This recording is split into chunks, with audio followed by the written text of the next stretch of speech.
Nagendra sir ನಮಸ್ತೆ. ನಮಸ್ಕಾರ. ನಮಸ್ಕಾರ.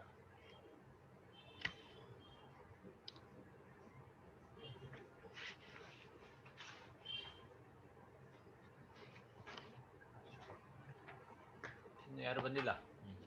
ಇನ್ನು ಬಂದಿಲ್ಲ, ಒಂದೆರಡು ನಿಮಿಷ ನೋಡೋಣ. ಓಕೆ.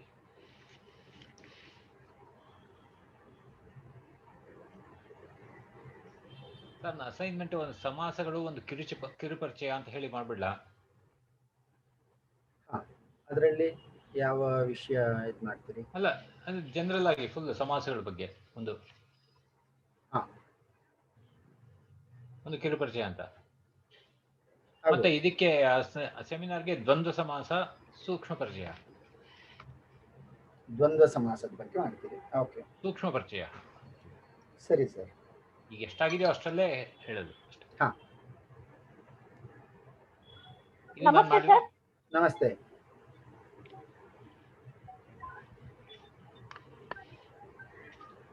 ಮೇಡಮ್, ಯಾವ ವಿಷಯ ನಿಶ್ಚಯ ಮಾಡಿದ್ರಿ? ಸರ್, ಸಮಾಸ ಅಂದ್ರೇನು, ಸಮಾಸದ ಪ್ರಭೇದಗಳು ಅನ್ನೋದು ಅಸೈನ್ಮೆಂಟ್. ಇನ್ನೊಂದು ಸರ್, ಇದಕ್ಕೆ ಸೆಮಿನಾರ್ಗೆ ಇತರ ದ್ವಂದ್ವದಲ್ಲಿ ಕೆಲವು ಉದಾಹರಣೆಗಳಿದೆಯಲ್ಲ, ಅದರಲ್ಲಿ ಒಂದು 3-4 ಉದಾಹರಣೆಗಳನ್ನ ತಗೊಂಡು ವಿವರಣೆ ಮಾಡುವಂಥದ್ದು ಆಗ್ಬಹುದು. ಒಂದೇ ತರ ಯೋಚನೆ ಮಾಡಿದೀರಾ ಅಂತ ಕಾಣುತ್ತೆ. ಯಾರಿಬ್ರು ಸರ್? ನಾಗೇಂದ್ರ ಸರ್ ಮತ್ತು ನೀವು. ಸರ್, ಅವರು ಹೆಚ್ಚು ಕಡಿಮೆ ಅದೇ ವಿಷಯವನ್ನೇ ಹೇಳಿದ್ರು. ಸೇಮ್ ಸೆಮಿನಾರ್ ವಿಷಯ, ಸೇಮ್ ಅಸೈನ್ಮೆಂಟ್ ವಿಷಯ, ಎರಡೂ ಆಲ್ಮೋಸ್ಟ್ ಒಂದೇ ತರ ಇದೆ. ಪ್ರಥಮ ಧ್ವನಿ ಯಾರಿದೆಯೋ ಅದಕ್ಕೆ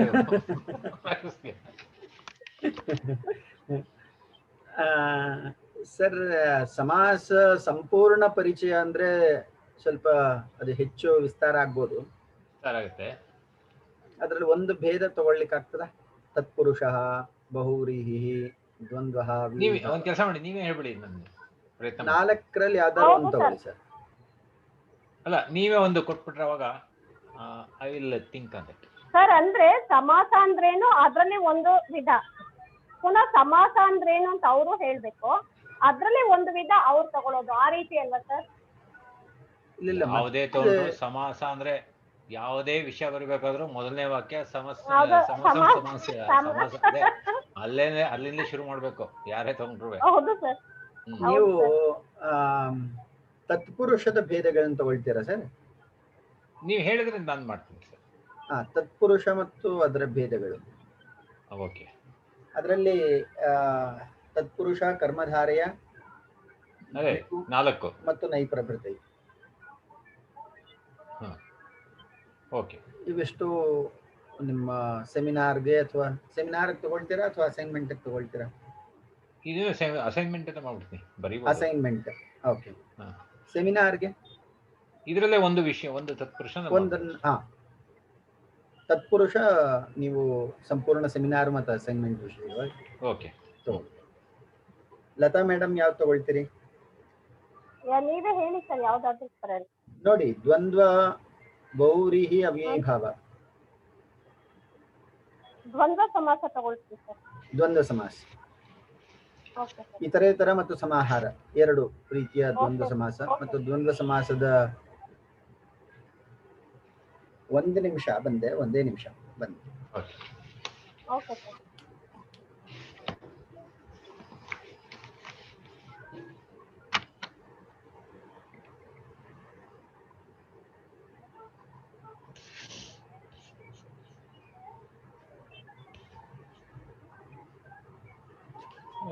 ಲತಾ, ಇದು ಕೇಳಿದ್ರ ನೀವು? ಜೈನಾಲಜಿ ಏನಾಯ್ತು ನೋಡಿದ್ರ? ನಾನು ಸಾಗರಿಗೆ ಹೇಳಿ ಕಳ್ಸಿದ್ದೆ, ಅದೇನೋ ಹೆಸರು ಹಾಕಿದ್ದಾರೆ, ನಂದು ಅವಳದು ಇಲ್ವಂತೆ, ನಿಮ್ದು ಇದೆ ಅಂತ ಅನ್ಲಪ್ಪ. ಹೌದಾ? ನಾನು ಹೋಗಿ ನೋಡಿಲ್ಲ ಸರ್. ಪುನಃ ಮತ್ತೆ ಯಾವತ್ತಾದ್ರು ಸಾಟರ್ಡೆ ಹೋಗಿಲ್ಲ, ನಾನು ಹೋಗಕ್ಕಾಗಿಲ್ಲ ಅದಕ್ಕೆ.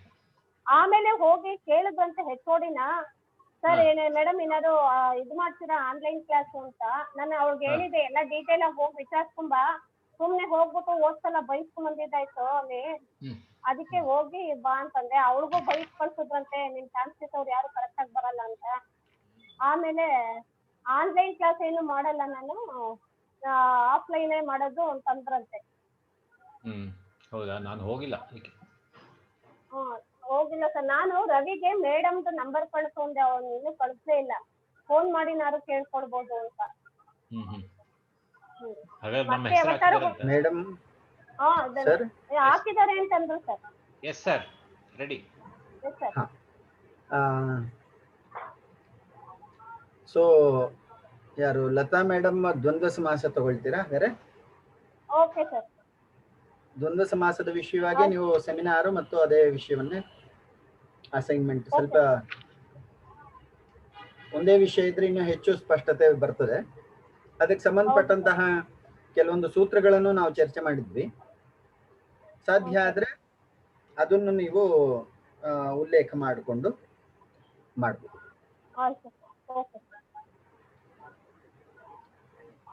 ನೋಡೋಣ, ಉಳಿದವರು ಆದಷ್ಟು ಬೇಗ. ನಾನು ಇವತ್ತೇ ಎಲ್ಲ ಫೈನಲೈಸ್ ಮಾಡೋಣ ಅಂತ ಯೋಚನೆ ಮಾಡ್ತಾ ಇದ್ದೇನೆ. ಉಳಿದವರು ಜಾಯಿನ್ ಆದ್ರೆ ಅವ್ರಿಗೂ ತಿಳಿಸುವ. ನಾವು ಈಗ ಸಿದ್ಧಾಂತ ಕೌಮುದಿಯ ಚರ್ಚಾ ಭಾಗವನ್ನು ಮುಂದುವರಿಸೋಣ. ಇಲ್ಲಿ ನಮಗೆ ಒಟ್ಟು ಇಲ್ಲಿ ನೋಡೋದಾದ್ರೆ 647ರಿಂದ ಆರಂಭ ಆಗಿ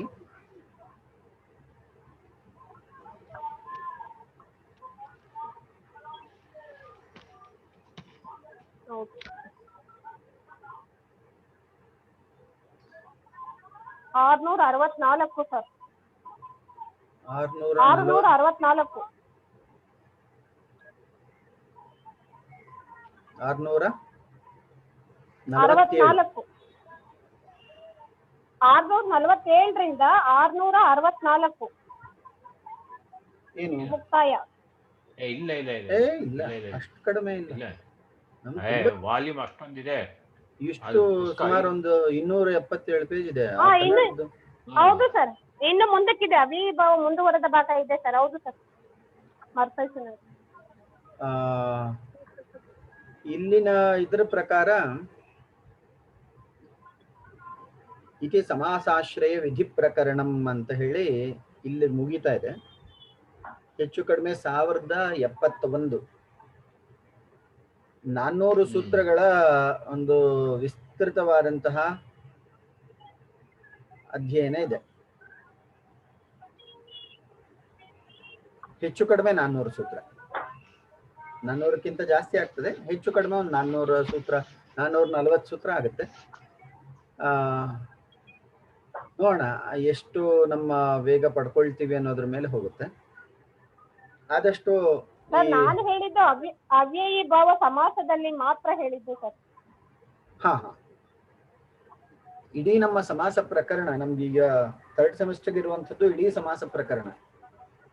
ಅವ್ಯಯಿ ಭಾವ ಸಮಾಸ ಮಾತ್ರ 680.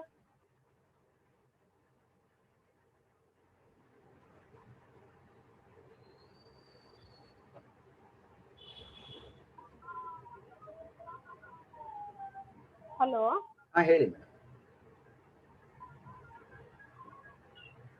ಹೇಳಿ. ಅವ್ಯಯಿ ಭಾವ ಸಮಾಸ ಮಾತ್ರ ಹೇಳಿದ್ದು ಸರ್. ಫೈನ್. ಹೆಚ್ಚು ಕಡಿಮೆ ನಮಗೆ ಸಮಾಸ ಪ್ರಕರಣ ಒಂದು 400ರಿಂದ 450 ಸೂತ್ರಗಳವರೆಗೆ ಬರ್ತದೆ.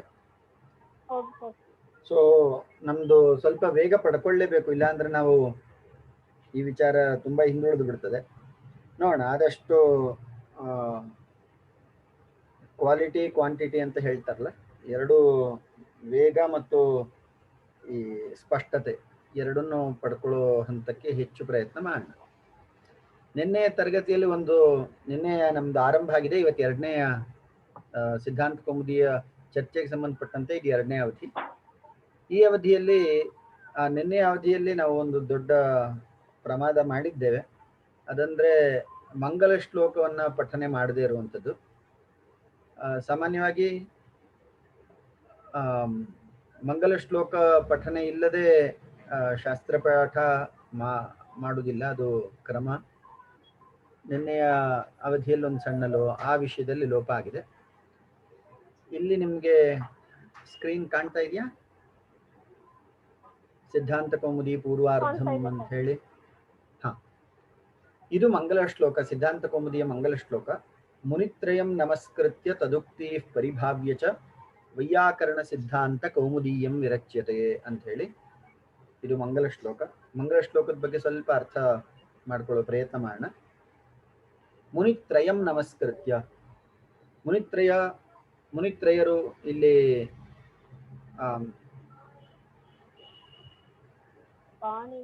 ಪಾಣಿನಿ, ವರರುಚಿ ಮತ್ತು ಪತಂಜಲಿ. ಪಾಣಿನಿ ಸೂತ್ರಕಾರರು, ಮುಂದೆ ಭಾಷ್ಯಕಾರ ಪತಂಜಲಿ, ಹಾಗೆಯೇ ವರರುಚಿಯವರು ವಾರ್ತಿಕಕಾರರು. ಈ ಮೂರು ಜನ ಇಲ್ಲಿ ಪ್ರಮುಖರಾಗಿರ್ತಾರೆ.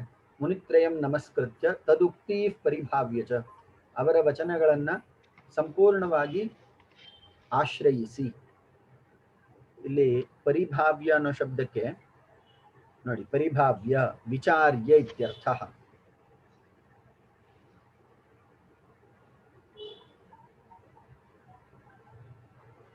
ಸೊ ತದುಕ್ತಿ ಪರಿಭಾವ್ಯ ಚ, ತದುಕ್ತಿ ಉಕ್ತಿ ಅನ್ನುವಂಥದ್ದು, ಉಕ್ತಿ ಅನ್ನುವ ಇಕಾರಾಂತ ಸ್ತ್ರೀಲಿಂಗ ಶಬ್ದ ಉಕ್ತಿ. ಉಕ್ತಿ ಅಂತ ದ್ವಿತೀಯ ವಿಭಕ್ತಿ ಬಹುವಚನ. ತದುಕ್ತಿ ಪರಿಭಾವ್ಯ ಚ ವೈಯಾಕರಣ ಸಿದ್ಧಾಂತ ಕೌಮುದಿ ಇಯಂ ವಿರಚ್ಯತೆ. ಈ ವೈಯಾಕರಣ ಸಿದ್ಧಾಂತ ಕೌಮುದಿಯು ರಚಿಸಲ್ಪಡುತ್ತದೆ ಅಂತ ಹೇಳಿ ಕರ್ಮಣಿ ಪ್ರಯೋಗ ಮಾಡಿದ್ದಾರೆ, ವಿರಚ್ಯತೆ. ಸಾಮಾನ್ಯವಾಗಿ ಸಂಸ್ಕೃತದಲ್ಲಿ ಕರ್ಮಣಿ ಪ್ರಯೋಗವೇ ಹೆಚ್ಚು ಶೋಭಾಯಮಾನವಾಗಿ ಮತ್ತು ಅನೇಕ ಕಡೆ ತುಂಬ ಹೆಚ್ಚಾಗಿ ಪ್ರಯೋಗಿಸಲ್ಪಡುವಂತಹ ಒಂದು ಪ್ರಸಂಗವನ್ನು ನೋಡಬಹುದು. ಈ ಶ್ಲೋಕವನ್ನು ನಾವು ಇನ್ಮೇಲೆ ಆರಂಭದಲ್ಲಿ ಮತ್ತು ಅಂತ್ಯದಲ್ಲಿ ಒಂದ್ಸಲ ಪಠನೆ ಮಾಡೋಣ. ಒಂದ್ಸಲ ಹೇಳ್ಕೊಡ್ತೀನಿ, ಹೇಳ್ತೀರಾ?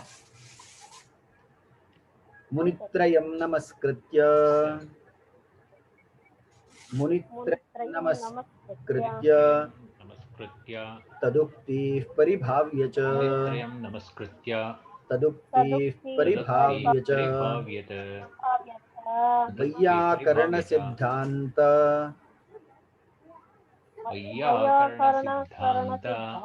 ಕೌಮುದೀಯಂ ವಿರಚ್ಯತೆ.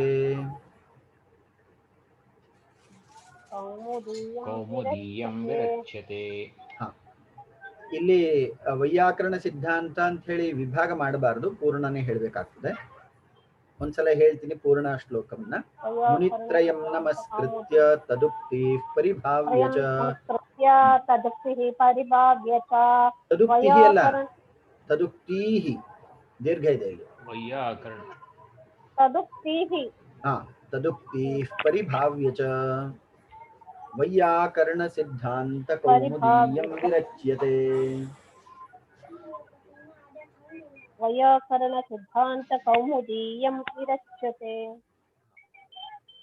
ಈ ಶ್ಲೋಕವನ್ನ ಸಾಧ್ಯ ಆದ್ರೆ ಬರ್ಕೊಳ್ಳಿ, ಇಲ್ಲಾಂದ್ರೆ ಅದರ ಪಾಠವನ್ನ ನಾನು ನಿಮ್ಗೆ ಬೇಕು ಅನ್ಸಿದ್ರೆ ಅದನ್ನ ನಾನು ಟೈಪ್ ಮಾಡಿ ಮೇಲ್ ಮಾಡ್ತೇನೆ. ಒಂದು ಸಣ್ಣ ಶ್ಲೋಕ ಇದೆ, ಬರ್ಕೊಂಡ್ಬಿಡೋದು ಅನುಕೂಲ. ಸ್ಕ್ರೀನ್ ಸ್ವಲ್ಪ ದೊಡ್ಡದು ಮಾಡ್ಲಾ? ಸ್ಕ್ರೀನ್ ಶಾಟ್ ತಗೊಂಡ್ರಿ ಸರ್. ಮುನಿತ್ರಯಂ ನಮಸ್ಕೃತ್ಯ ತದುಕ್ತಿ ಪರಿಭಾವ್ಯ ಚ ವೈಯಾಕರಣ ಸಿದ್ಧಾಂತ ಕೌಮುದೀಯಂ ವಿರಚ್ಯತೆ.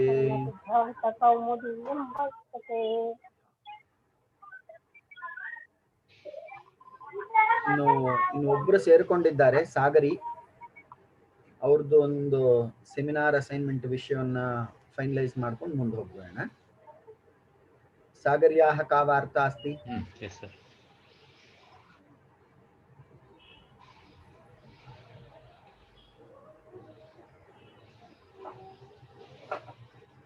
ಸೆಮಿನಾರ್ ಅಸೈನ್ಮೆಂಟ್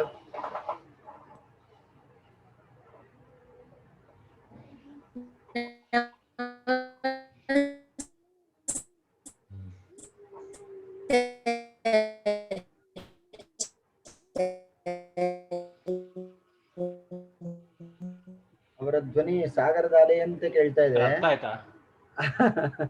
ಆದ್ರಿಂದ ಅರ್ಥ ಆಯ್ತಾ? ನೀವು ಚಾಟ್ ಬಾಕ್ಸ್ ಅಲ್ಲಿ ನಿಮ್ಮ ವಿಚಾರವನ್ನ ಹಾ ಈಗ ಈಗ ಬಂತು ಧ್ವನಿ. ಇದು ಸುರೇಶ್ ಒಂದು ಶ್ಲೋಕದ ಒಂದು ಸ್ಕ್ರೀನ್ ಹಾಕ್ಬಿಡಿ. ಬರ್ತದೆ.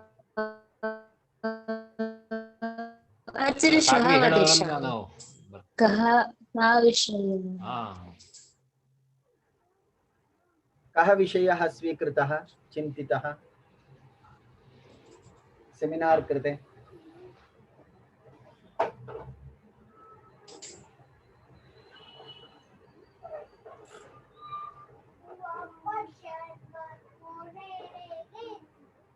ಹರಿ ಓಂ. ಪ್ರಾಯಶಃ ಅವ್ರಿಗೆ ಅಲ್ಲಿ ಸಿಗ್ನಲ್ ಅಷ್ಟು ಇಲ್ಲ, ಸಿಗ್ನಲ್ ಸ್ಟ್ರೆಂತ್ ಇಲ್ಲ ಅಂತ ಕಾಣಿಸುತ್ತೆ. ಹರಿ ಓಂ. ಹಾ ಇಲ್ಲ ಮೋಸ್ಟ್ಲಿ ಅವ್ರು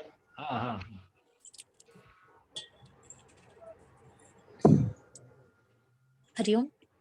कथयतु. आचार्य श्वः वदिष्यामि अहम्. न अद्यैव निश्चयं कुर्मः.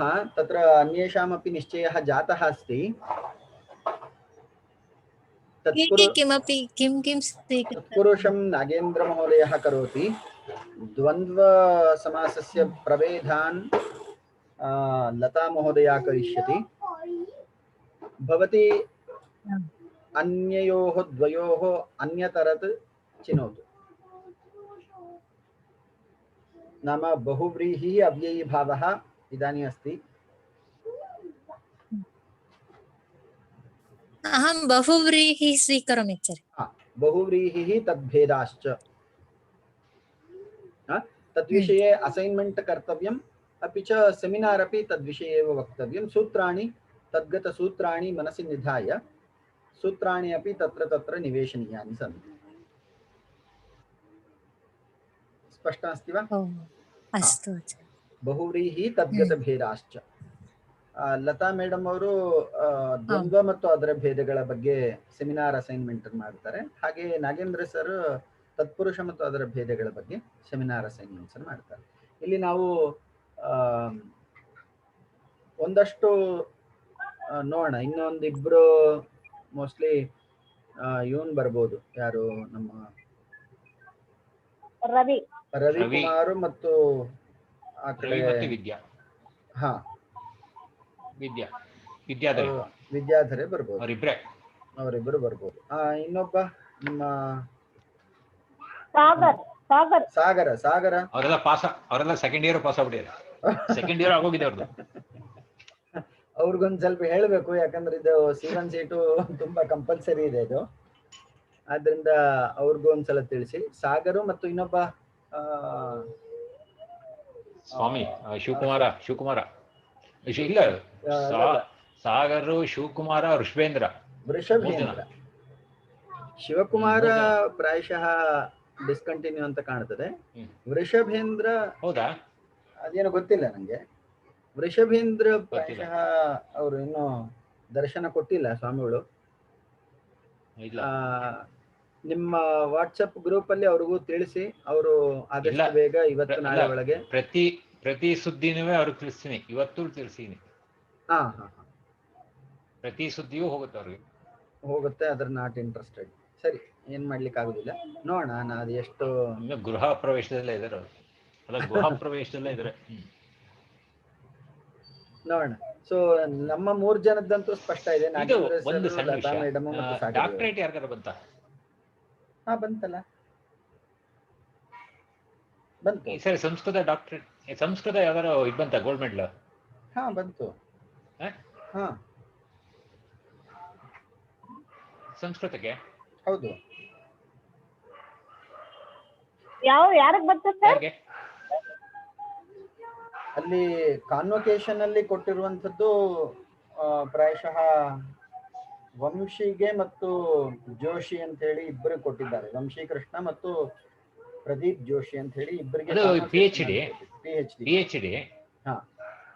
ಅಲ್ಲಲ್ಲ MA ಗೋಲ್ಡ್ ಮೆಡಲ್ ಇವನಿಗೆ ಯಾರು ನಮ್ಮ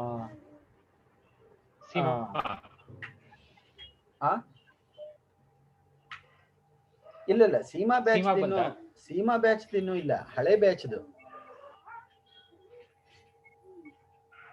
ಓ ಇದು ಹಳೆ ಬ್ಯಾಚ್ ಇದು. ಹಳೆ batch correct, last year batch. Last year ಬ್ಯಾಚ್ದು, ಮತ್ತು ಅದಕ್ಕೂ ಲಾಸ್ಟ್ ಇಯರ್ದು ಒಂದು ಸ್ವಲ್ಪ ಪೆಂಡಿಂಗ್ ಇತ್ತದು. ಈ ಕೊರೋನಾ ನಿಮಿತ್ತವಾಗಿ ಒಂದು 6 ತಿಂಗಳು ಮುಂದೆ ಹೋಗಿತ್ತು.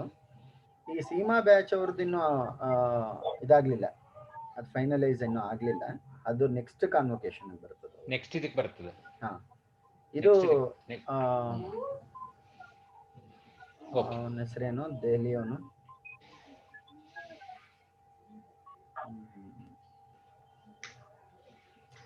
ಹೆಸರೇನೋ ಜ್ಞಾಪಕ ಆಗ್ತಿಲ್ಲ. ಅವನಿಗೊಂದು ಬಂದಿದೆ,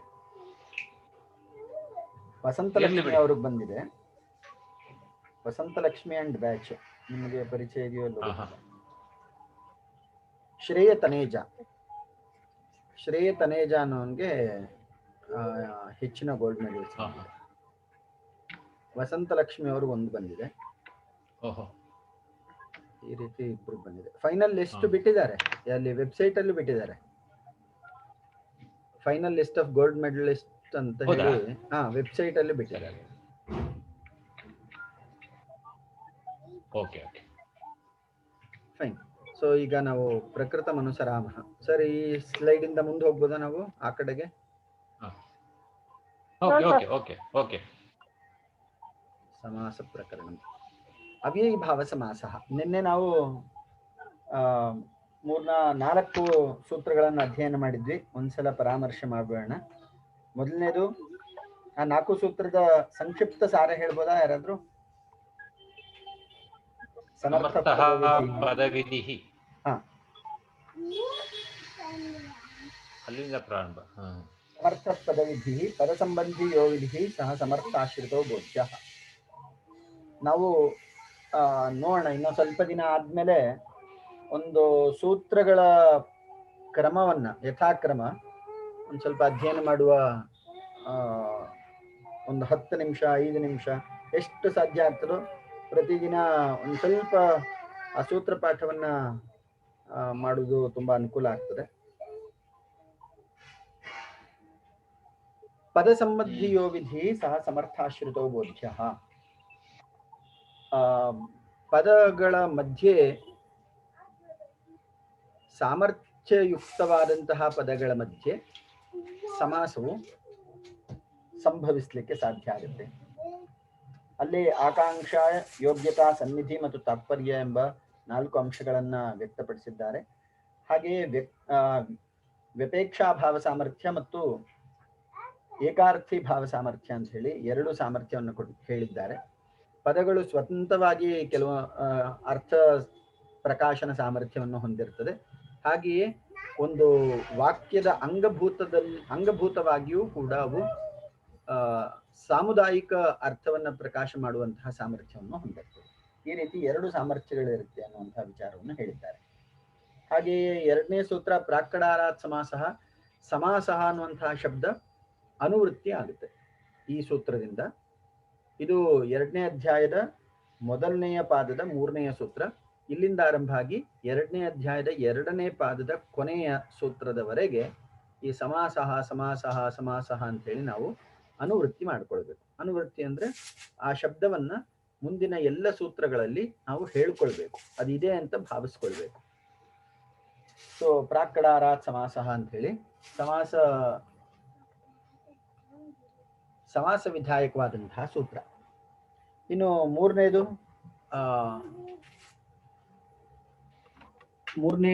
ಸೂತ್ರವಾಗಿ ಸಹಸುಪ. ಇದು ತುಂಬಾ ಪ್ರಧಾನವಾದಂತಹ ಸೂತ್ರ, ಸಮಾಸ ವಿಧಾಯಕವಾದಂತಹ ಸೂತ್ರ. ಸಮಾಸವನ್ನ ವಿಧಾನ ಮಾಡಬೇಕಾದ್ರೆ ಈ ಸೂತ್ರವು ಅತ್ಯಂತ ಪ್ರಾಥಮಿಕ ಅಂತ ಹೇಳಿ ಕರಿಬಹುದು. ಸುಪ್ ಸುಪಾಸಹ ಸಮಸ್ಯತೆ. ಸುಬಂತವು, ಸುಪ್ ಅಂದ್ರೆ ಸುಬಂತ ಅಂತ ಅರ್ಥ.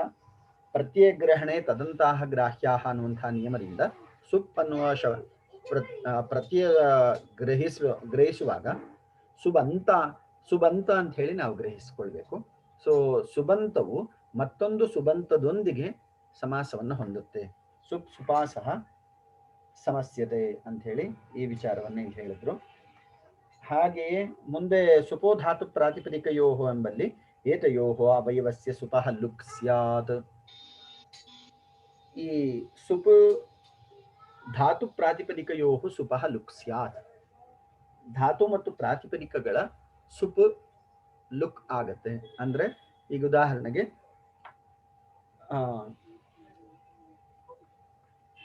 ಪೂರ್ವಂ ಭೂತಃ, ಪೂರ್ವಂ ಭೂತಃ ಭೂತಪೂರ್ವಃ ಅಂಬಲ್ಲಿ, ಅಥವಾ ಜೀಮೂತಸ್ಯ ಇವ, ಜೀಮೂತಸ್ಯೇವ ಎಂಬಲ್ಲಿಯೂ ಕೂಡ ಜೀಮೂತಸ್ಯ ಇವ ಅದು ಮುಂದಿನ ಇದಕ್ಕೆ ಉದಾಹರಣೆ ಅದೇ ಬರ್ತದೆ. ಇಲ್ಲ ಇಲ್ಲೂ ಉದಾಹರಣೆ ಅಲುಕ್ ಅಲುಕ್ ಅದು. ಅದನ್ನ ತಗೊಳ್ಬಹುದು, ಏನ್ ಸಮಸ್ಯೆ ಇಲ್ಲ. ಜೀಮೂತಸ್ಯ ಇವ ಎಂಬಲ್ಲಿ ಜೀಮೂತಸ್ಯ ಅನ್ನುವಂಥದ್ದು ಷಷ್ಠಿ ವಿಭಕ್ತಿ, ಜೀಮೂತ ಪ್ಲಸ್ ನಸ್ ಅಂತ ಬರುತ್ತೆ. ಹಾಗೆಯೇ ಇವ ಎಂಬಲ್ಲಿ ಇವ ಪ್ಲಸ್ ಸು.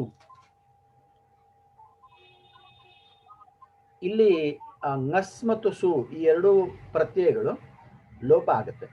ಆ ಲೋಪ ಮಾಡುವಂತಹ ಸೂತ್ರ ಸುಪೋಧಾತು ಪ್ರಾತಿಪದಿಕೆಯು. ಇದು ತುಂಬಾ ಪ್ರಾಥಮಿಕ ಅಂಶಗಳನ್ನ ಇಲ್ಲಿ ನಾವು ಆರಂಭದಲ್ಲಿ ನೋಡಿದ್ದೇವೆ. ಇದು ಮತ್ತೆ ಮತ್ತೆ ಬರುತ್ತೆ ನಮಗೆ ಎಲ್ಲ ಪ್ರಕ್ರಿಯೆ ಭಾಗದಲ್ಲಿ. ಈ ಸುಪೋಧಾತು ಪ್ರಾತಿಪದಿಕೆಯೋ ಇತಿ ಲುಕ್ ಒಂದೇ ವಾಕ್ಯದಲ್ಲಿ ಅವರು ಆ ಇಡೀ ಸೂತ್ರದ ಸಾರಾಂಶವನ್ನ ನಾವು ಅಳವಡಿಸಿಕೊಂಡು ಲುಕ್ ಮಾಡಬೇಕು ಅನ್ನುವಂತಹ ವಿಚಾರವನ್ನು ಹೇಳ್ಬಿಡ್ತಾರೆ.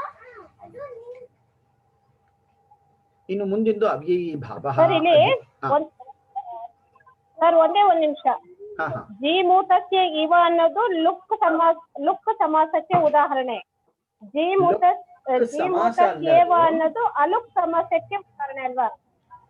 ಅಲ್ಲಲ್ಲ, ಆ ಸಮಾಸಕ್ಕೆ ಉದಾಹರಣೆ ಅಂತ ನಾನು ಹೇಳಿದ್ದು. ಹಾ, ಇಲ್ಲಿ ಇವ ಶಬ್ದದೊಂದಿಗೆ ಸಮಾಸ ಆಗುತ್ತೆ ಈ ಒಂದು ವಾರ್ತಿಕದ ಬಲದಿಂದ. ಇವೇನ ಸಹ ಸಮಾಸ ವಿಭಕ್ತಿ ಅಲೋಪಶ್ಚ. ವಿಭಕ್ತಿ ಲೋಪ ಆಗದೆ ಅಲುಕ್ ಆಗಿಯೇ ಇಲ್ಲಿ ಸಮಾಸ ಆಗುತ್ತೆ. ವಿಭಕ್ತಿ ಲೋಪ ಆಗದೆ ಇವ ಅನ್ನುವಂತಹ ಶಬ್ದದೊಂದಿಗೆ ಸಮಾಸ ಮಾಡಬಹುದು ಅಂತ ಹೇಳಿ ಈ ವಾರ್ತಿಕವನ್ನ ನಾವು ಓದಿದ್ದೇವೆ. ಇನ್ನು ಮುಂದಿನ ಭಾಗದಲ್ಲಿ ಓಕೆ ಸರ್, ಅಲ್ಲ ಸರ್, ವಾರ್ತಿಕವನ್ನ ಓದಿದ್ರಿ ಓಕೆ, ಅದನ್ನ ನಾನು ಹೇಳ್ತಾ ಇಲ್ಲ. ಜೀಮೂತಸ್ಯ ಇವ ಅಂತ ಹಾಗೆ ಓದೋದ್ರಿಂದ ಅದು ಲುಕ್ ಸಮಾಸಕ್ಕೆ ಉದಾಹರಣೆ ಆಗುತ್ತಲ್ವಾ? ಜೀಮೂತಸ್ಯೇವ ಅಂತ ಓದಿದಾಗ ಅದು ಅಲುಕ್ ಸಮಾಸಕ್ಕೆ ಉದಾಹರಣೆ ಆಗುತ್ತೆ. ಇಲ್ಲ ಮೇಡಮ್, ಜೀಮೂತ ಸೇವ ಅಂತ ಓದಿದಾಗ ಅದನ್ನ ಸೇರಿಸಿ ನಾವು ಉಚ್ಚಾರಣೆ ಮಾಡಿದಾಗ ಅಥವಾ ಬರೆದಾಗ ಅದು ಸಮಸ್ತ ಪದವಾಗಿ ನಮ್ಮ ಅಭಿವ್ಯಕ್ತಿ ಇದ್ದಾಗ, ಅಲ್ಲಿ ಸಮಾಸ ಮಾಡಬೇಕು ಅನ್ನುವಂತಹ ಆಶಯ ಇದ್ದಾಗ ನಾವು ಜೀಮೂತ ಸೇವ ಅಂತ ಹೇಳಿ ಒಂದೇ ಶಬ್ದವನ್ನೇ ಸಮಾಸ ಅಂತ ಹೇಳಿ ಪರಿಭಾವಿಸಬಹುದು. ಅದನ್ನ ವಿಗ್ರಹ ರೂಪದಲ್ಲಿ ಬರೆದಾಗ, ಜೀಮೂತಸ್ಯ ಇವ ಅಂತ ಹೇಳಿ ವಿಗ್ರಹ ರೂಪದಲ್ಲಿ ಬರೆದಾಗ, ಎರಡನ್ನು ಬೇರೆ ಬೇರೆ ಬರೆದಾಗ ಅದು ಸಮಾಸ ಅಲ್ಲದೆ ಶಬ್ದಗಳಾಗಿ ಉಳ್ಕೊಳ್ತದೆ. ಇಲ್ಲಿ ಜೀಮೂತ ಸೇವ ಅನ್ನೋದು ಸಮಸ್ತ ಪದವೂ ಹೌದು, ವ್ಯಸ್ತ ಪದವೂ ಹೌದು. ಈಗ ಜೀಮೂತಸ್ಯ ಪ್ಲಸ್ ಇವ ಜೀಮೂತಸ್ಯೇವ ಗುಣಸಂಧಿಯಾಗಿ ಸಮಸ್ತ ಪದವೂ ಹೌದು. ಅಂದ್ರೆ ಕೇವಲ ಸಂಧಿಯನ್ನ ಮಾಡಿದ್ದೇವೆ ಅಂತಲೂ ಹೇಳ್ಬೋದು, ಇಲ್ಲ ಸಮಾಸವನ್ನೂ ಮಾಡಿದ್ದೇವೆ ಅಂತಲೂ ಹೇಳ್ಬೋದು. ಅದರ ರೂಪಭೇದ ಇಲ್ಲ. ಅಲ್ಲ, ನೀವ್ ಹೇಳಿದ್ ಸಂಪೂರ್ಣ ಅರ್ಥ ಆಯ್ತು ಸರ್. ನಾನು ಹೇಳಿದ್ದು ಪೂರ್ವಂ ಭೂತಃ ಅನ್ನೋದ್ರಲ್ಲಿ ಸುಪ್ ಧಾತು ಪ್ರತಿಪಾದಕಯೋ ಹೊಂದಿದೆಯಲ್ಲ, ಅದಕ್ಕೆ ನಾನು ಇದನ್ನ ಈ ರೀತಿಯಾಗಿ ಹೇಳ್ಬಹುದಾ ಅಂತ ಕೇಳಿದೆ ಅಷ್ಟೇ.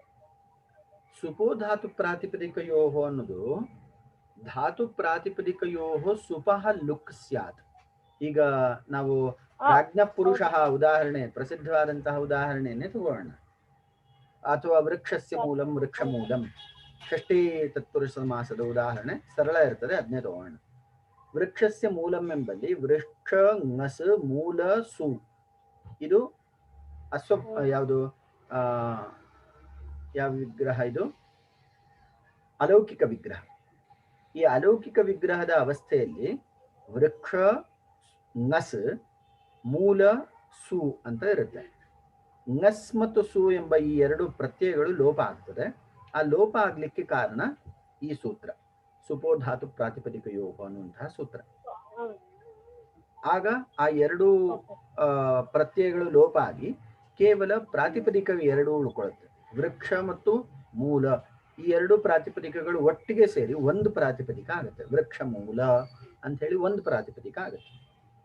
ಆ ಒಂದು ಪ್ರಾತಿಪದಿಕದ ಮೇಲೆ ಮತ್ತೆ ನಾವು ಸು ಅನ್ನುವಂತಹ ಪ್ರಥಮ ವಿಭಕ್ತಿ ಏಕವಚನ ವಿಧಾಯಕವಾದಂತಹ ಪ್ರತ್ಯಯವನ್ನು ಜೋಡಿಸ್ತೇವೆ.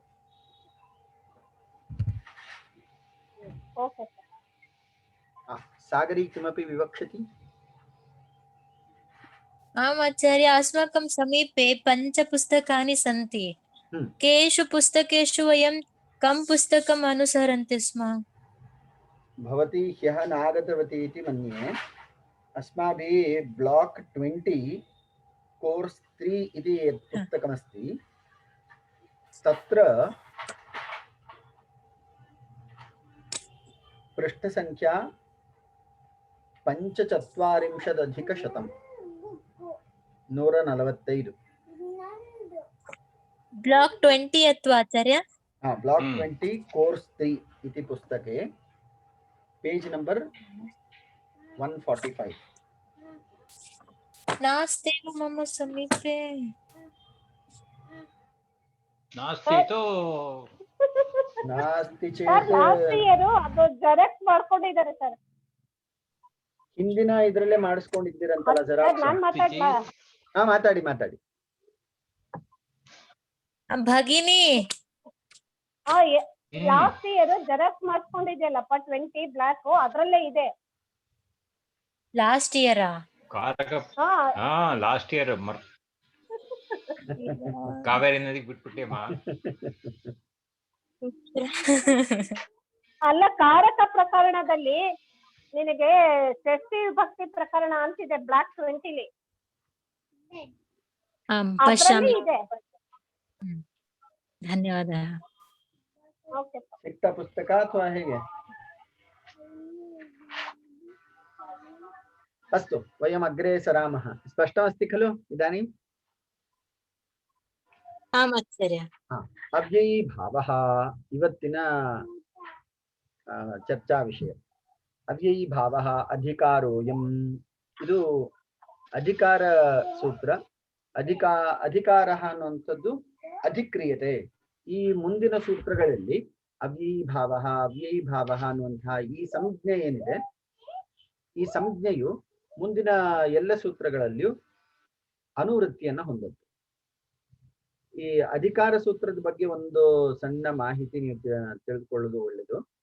ಅಧಿಕಾರ ಸೂತ್ರವು ಮುಂದೆ ಈ ಅವ್ಯಯೀ ಭಾವ ಅನ್ನುವಂತಹ ಈ ಅಧಿಕಾರ ಸೂತ್ರವು ಮುಂದೆ ತತ್ಪುರುಷ ಅನ್ನುವಂತಹ ಅಧಿಕಾರ ಸೂತ್ರದವರೆಗೆ ಅನುವೃತ್ತಿಯನ್ನು ಹೊಂದುತ್ತೆ. ಅಂದ್ರೆ ಈ ತತ್ಪುರುಷ ಅನ್ನುವಂತಹ ಸೂತ್ರ ಬರುವವರೆಗೆ ಯಾವ್ಯಾವ ಸೂತ್ರಗಳಿದೆಯೋ ಆ ಎಲ್ಲ ಸೂತ್ರಗಳಲ್ಲೂ ಅವ್ಯಯೀ ಭಾವದ ಈ ಶಬ್ದವನ್ನ ನಾವು ಗ್ರಹಿಸ್ಕೊಳ್ತಾ ಹೋಗ್ಬೇಕು. ಆಗ ನಮ್ಗೆ ಏನು ಆ ಎಲ್ಲ ಪ್ರಭೇದಗಳು ಅವ್ಯಯೀ ಭಾವದ ಪ್ರಭೇದಗಳು ಅಂತ ತಿಳ್ಕೊಳ್ಳಿಕ್ಕೆ ಸಹಾಯ ಆಗ್ತದೆ.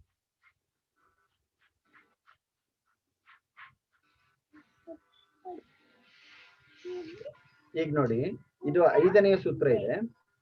ಮುಂದೆ 22ನೇ ಸೂತ್ರ ತತ್ಪುರುಷ ಅಂತ. ಇದೇ ಅಧ್ಯಾಯದ 22ನೇ ಸೂತ್ರ ತತ್ಪುರುಷ. ಅಲ್ಲಿಯವರೆಗೆ 5 ರಿಂದ 21 ಇಷ್ಟು ಸೂತ್ರಗಳಲ್ಲಿ ಅವ್ಯಯೀ ಭಾವ ಎಂಬಂತಹ ಅಧಿಕಾರ ಸೂತ್ರ ಅನುಸ್ಯೂತವಾಗಿ ಬರ್ತಾ ಇರ್ತದೆ. ಅಧಿಕಾರೋಯಂ. ಈ ಮುಂದಿನ ಸೂತ್ರ 652 ಅವ್ಯಯಂ ವಿಭಕ್ತಿ ಅಂತ ಹೇಳಿ ಈ ಸೂತ್ರವನ್ನ ನೀವು ಅವಶ್ಯ ಮನನ ಮಾಡಬೇಕು. ಇಡೀ ಅವ್ಯಯೀ ಭಾವ ಸಮಾಸದ ಎಲ್ಲ ಪ್ರಭೇದಗಳನ್ನ ಒಂದೇ ಸೂತ್ರದಲ್ಲಿ ಪ್ರಧಾನವಾಗಿ ಪಾಣಿನಿ ಮಹರ್ಷಿಗಳು ಕೊಟ್ಟಿರ್ತಾರೆ. ಅವ್ಯಯಂ ವಿಭಕ್ತಿ ಸಮೀಪ ಸಮೃದ್ಧಿ ವೃದ್ಧ್ಯರ್ಥಾಭಾವಾತ್ಯಯ ಸಂಪ್ರತಿ ಶಬ್ದ ಪ್ರಾದುರ್ಭಾವ ಪಶ್ಚಾದ್ಯಥಾನುಪೂರ್ವ್ಯ ಯೋಗಪದ್ಯ ಸಾದೃಶ್ಯ ಸಂಪತ್ತಿ ಸಾಕಲ್ಯಾಂತವಚನೇಷು ಅವ್ಯಯಂ ಇತಿ ಯೋಗೋ ವಿಭಜ್ಯತೆ. ಅವ್ಯಯಂ ಸಮರ್ಥೇನ ಸಹ ಸಮಸ್ಯತೆ. ಸಹ ಅವ್ಯಯೀ ಭಾವಃ. ಈ ಅವ್ಯಯಂ ಅಂತ ಹೇಳಿದ್ದಾರಲ್ಲ, ಈ ಅವ್ಯಯವು ವಿಭಕ್ತಿ ಸಮೀಪ ಮುಂತಾದ ಅರ್ಥಗಳಲ್ಲಿ ಇರುವ ಶಬ್ದದೊಂದಿಗೆ ಸಮಾಸವನ್ನು ಹೊಂದುತ್ತೆ.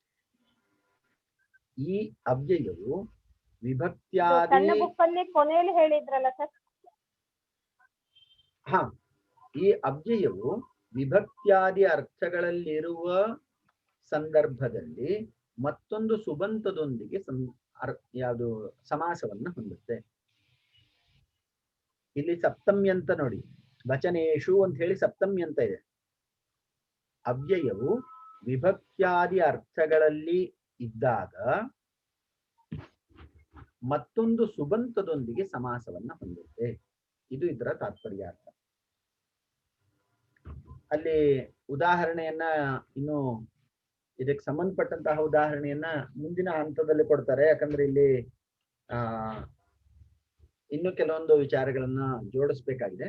ಆದ್ರಿಂದ ಮುಂದಿನ ಸೂತ್ರದ ಉಪಕ್ರಮವನ್ನು ಮಾಡುತ್ತಿದ್ದಾರೆ. ಪ್ರಥಮ ನಿರ್ದಿಷ್ಟಂ ಸಮಾಸ ಉಪಸರ್ಜನಂ. ಪ್ರಥಮ ನಿರ್ದಿಷ್ಟಂ ಸಮಾಸ ಉಪಸರ್ಜನಂ ಈ ಸೂತ್ರದಿಂದ ಏನ್ ಹೇಳ್ತಿದ್ದಾರೆ? ಸಮಾಸ ಶಾಸ್ತ್ರೇ ಪ್ರಥಮ ನಿರ್ದಿಷ್ಟಂ ಉಪಸರ್ಜನ ಸಂಜ್ಞಂ ಸ್ಯಾತ್. ಸಮಾಸ ಶಾಸ್ತ್ರೇ, ಸಮಾಸ ಪ್ರಕರಣೆ, ಶಾಸ್ತ್ರ ಶಬ್ದ ಇಲ್ಲಿ ಸಮಾಸ ಎಂಬಂತಹ ಶಾಸ್ತ್ರ ಭಾಗದಲ್ಲಿ, ಈ ಅಷ್ಟಾಧ್ಯಾಯಿಯ ಸಮಾಸ ಪ್ರಕರಣದಲ್ಲಿ ಪ್ರಥಮ ನಿರ್ದಿಷ್ಟಂ ಸಮಾಸ ಉಪಸರ್ಜನಂ ಪ್ರಥಮ ನಿರ್ದಿಷ್ಟಂ ಉಪಸರ್ಜನ ಸಂಜ್ಞಂ ಸ್ಯಾತ್. ಎಲ್ಲೆಲ್ಲಿ ಪ್ರಥಮ ವಿಭಕ್ತ್ಯಂತವಾದಂತಹ ಶಬ್ದಗಳಿದೆಯೋ ಅವುಗಳಿಂದ ನಿರ್ದೇಶಿಸಲ್ಪಟ್ಟಂತಹ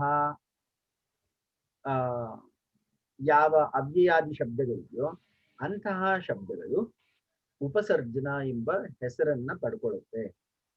ಇನ್ನು ಸ್ವಲ್ಪ ಸ್ಪಷ್ಟ ಮಾಡ್ತೀನಿ ನೋಡಿ. ಇಲ್ಲಿ ಅವ್ಯಯಂ ಅಂತ ಹೇಳಿ ಪ್ರಥಮ ವಿಭಕ್ತ್ಯಂತವಾದಂತಹ ಶಬ್ದ. ಹಿಂದಿನ ಸೂತ್ರದಲ್ಲಿ, ಸೂತ್ರ ಸಂಖ್ಯಾ 652ರಲ್ಲಿ ಅವ್ಯಯಂ ಅಂತ ಹೇಳಿ ಪ್ರಥಮ ವಿಭಕ್ತಿ ಸೂಚಿತವಾದಂತಹ ಶಬ್ದ. ಇಂತಹ ಅವ್ಯಯಂ ಎಂಬ ಪ್ರಥಮ ವಿಭಕ್ತ್ಯಂತವಾದಂತಹ ಶಬ್ದದಿಂದ ಯಾವ ಶಬ್ದವು ಸೂಚಿಸಲ್ಪಡ್ತದೋ ಅಂದ್ರೆ, ಈಗ ಉದಾಹರಣೆಗೆ ಕೃಷ್ಣಸ್ಯ ಸಮೀಪಂ ಉಪಕೃಷ್ಣಂ. ಉಪ ಎಂಬುದು ಅವ್ಯಯ. ಈ ಉಪ ಎಂಬ ಅವ್ಯಯವು ಈ ಅವ್ಯಯ ಎಂಬ ಶಬ್ದದಿಂದ ಸೂಚಿಸಲ್ಪಟ್ಟಂತಹ ಉಪ ಎಂಬ ಅವ್ಯಯವು ಸಮಾಸದಲ್ಲಿ, ಅಂದ್ರೆ ಅವ್ಯಯಿ ಭಾವ ಸಮಾಸ ಅಥವಾ ಯಾವುದೇ ಬೇರೆ ಸಮಾಸ, ಬೇರೆ ಉದಾಹರಣೆಯಲ್ಲಿ ಬೇರೆ ಸಮಾಸ ಬರ್ತದೆ. ಈ ಸಮಾಸ ಆದಂತಹ ಸಂದರ್ಭದಲ್ಲಿ ಆ ಉಪ ಎನ್ನುವಂತಹ ಶಬ್ದಕ್ಕೆ ನಾವು ಯಾವ ಸಂಜ್ಞೆಯನ್ನ ಕೊಡ್ತೇವೆ? ಉಪಸರ್ಜನ ಅಂತ ಹೇಳಿ ಒಂದು ಸಂಜ್ಞೆಯನ್ನ ಕೊಡ್ತೇವೆ. ಸಂಜ್ಞಾ ಅಂದ್ರೆ ಇನ್ನೇನು ವಿಚಾರ ಅಲ್ಲ, ಸಂಜ್ಞಾ ಅಂದ್ರೆ ಹೆಸರು. ಉಪಸರ್ಜನ ಅಂತ ಹೇಳಿ ಒಂದು ಹೆಸರನ್ನ ಕೊಡ್ತಾರೆ. ಈ ಅಂಶ ಸ್ಪಷ್ಟ ಆಯ್ತಾ? ಮುಂದಿನ ಸೂತ್ರ ಈ ಸೂತ್ರವನ್ನೇ ಆಶ್ರಯಿಸಿದೆ. ಮುಂದಿನ ಸೂತ್ರ ಹೇಳ್ತದೆ, ಉಪಸರ್ಜನಂ ಪೂರ್ವಂ ಸಮಾಸೆ ಉಪಸರ್ಜನಂ ಪ್ರಾಕ್ ಪ್ರಯೋಜ್ಯಂ. ಇಲ್ಲಿ ನೋಡಿ, ನಾನೊಂದು ವೈಟ್ ಬೋರ್ಡ್ ತೆಗೆದುಕೊಂಡು ಒಂದು ಸ್ವಲ್ಪ ಬರೆದು ತೋರಿಸ್ತೇನೆ.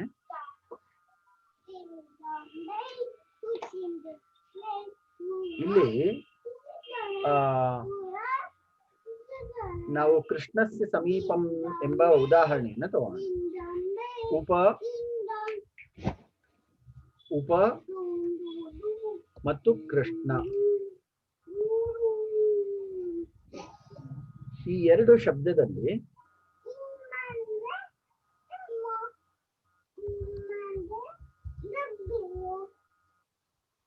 ಉಪ ಮತ್ತು ಕೃಷ್ಣ ಎಂಬ ಎರಡು ಶಬ್ದಗಳಿವೆ. ಈ ಅವ್ಯಯಂ ಅಂತ ಹೇಳುವಂಥದ್ದು, ಇಲ್ಲಿ ಉಪ ಅನ್ನುವಂಥದ್ದು ಅವ್ಯಯ.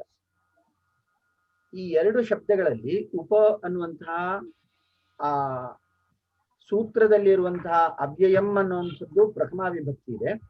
ಅವ್ಯಯಂ ಎಂಬ ಪ್ರಥಮ ವಿಭಕ್ತಿಯಿಂದ ನಿರ್ದೇಶಿಸಲ್ಪಟ್ಟಿದ್ದು ಅಥವಾ ಸೂಚಿಸಲ್ಪಟ್ಟಿರುವಂತಹ ಶಬ್ದ ಉಪ. ಇಂತಹ ಉಪ ಎಂಬ ಶಬ್ದವು ಉಪಸರ್ಜನ ಎಂಬ ಸಂಜ್ಞೆಯನ್ನ ಹೊಂದುತ್ತೆ. ಈ ಉಪಸರ್ಜನ ಸಂಜ್ಞೆಯನ್ನ ಹೊಂದಿದ ನಂತರದಲ್ಲಿ ಉಪಸರ್ಜನಂ ಪೂರ್ವಂ ಅಂತ ಹೇಳಿ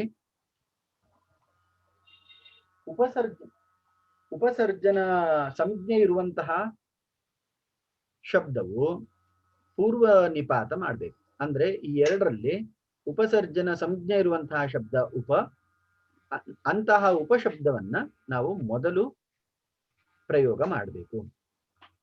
ರೀಜಾಯನ್ ಆಗುವಂತಹ ಸಮಯ ಬಂತು. ಮತ್ತೆ ಸೇರ್ಕೊಳ್ಳೋಣ.